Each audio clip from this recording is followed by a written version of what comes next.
Hi, my name is Brooke and I'm with the United Spinal Association's Pathways to Employment program. Have you thought of returning to work, but the job interview process makes you nervous?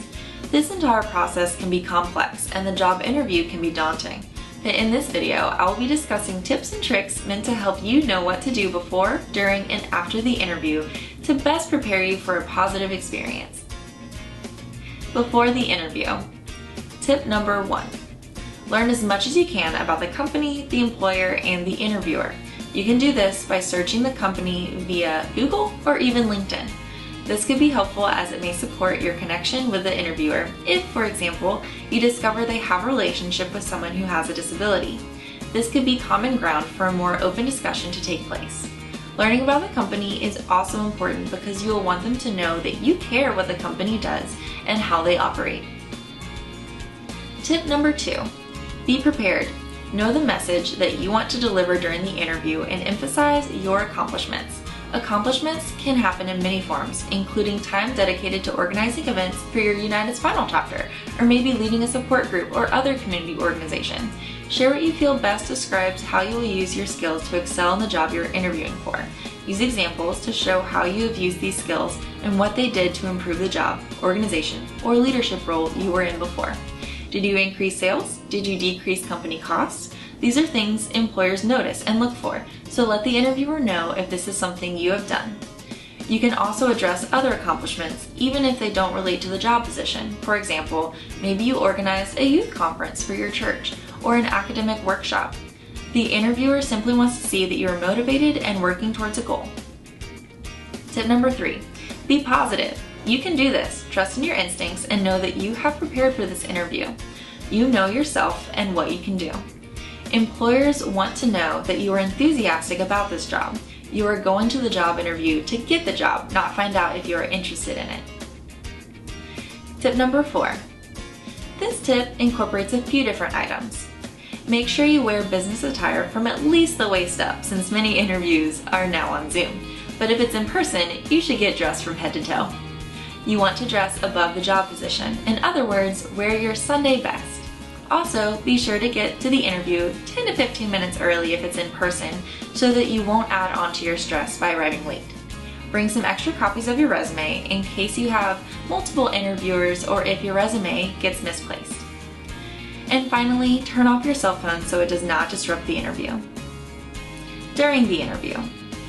Tip number 1. Be prepared to enter the interview with 3 strengths and 3 weaknesses. Make sure you relate these strengths to the job description. It is also important to turn your weaknesses into strengths. If you think you have a weakness, what can you do to make it into a strength? For example, if there is a task that you cannot do in a typical manner, you have the option to say, I know you may be wondering how I can perform this task. And although it may not be the typical way of doing things, let me tell you what I can do and how I do it. I want to share with you what I can do for you and this company. Then explain how you have problem solved your way to a solution. This will provide the interviewer with the ability to understand your strengths and your weaknesses in an entirely new way, as you have an amazing ability to think of new ways to reach a solution that many able-bodied people could not do. Tip number 2. Make the interviewer feel comfortable. You may be the first wheelchair user that the interviewer has ever spoken to or had a full conversation with. This might be your time to educate this person. Usually an interview is where the interviewer has a responsibility to help their interviewee's nerves. However, the norms are reversed in this scenario. This means you may be left with the responsibility of making sure the interviewer is at ease. You might address the elephant in the room, or you could use humor to break the ice. Be creative with it. Let this be a way to show the interviewer other skill sets you have, such as communication or interpersonal skills. Tip number 3. Ask for business cards. Depending on the level of your injury, you may ask the interviewer to place the business card in your bag or in a storage space attached to your wheelchair.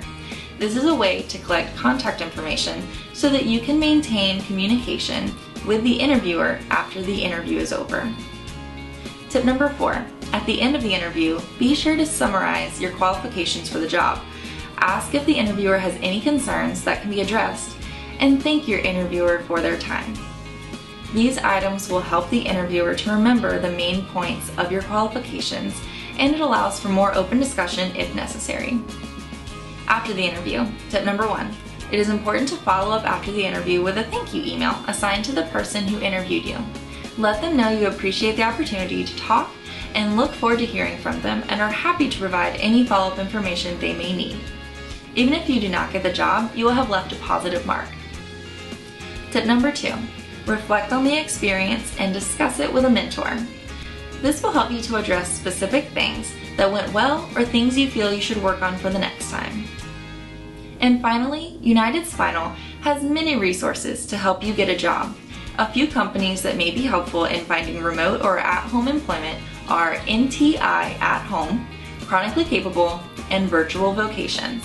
You will find more information on these companies on the webinar and podcast page of United Spinal. That's it for today. Be sure to watch the 3rd video in this job interview series that discusses appropriate interview questions and what to do if you're asked a question that makes you uncomfortable. Thank you so much for tuning in to the United Spinal's Pathways to Employment program. We are here to help you return to work.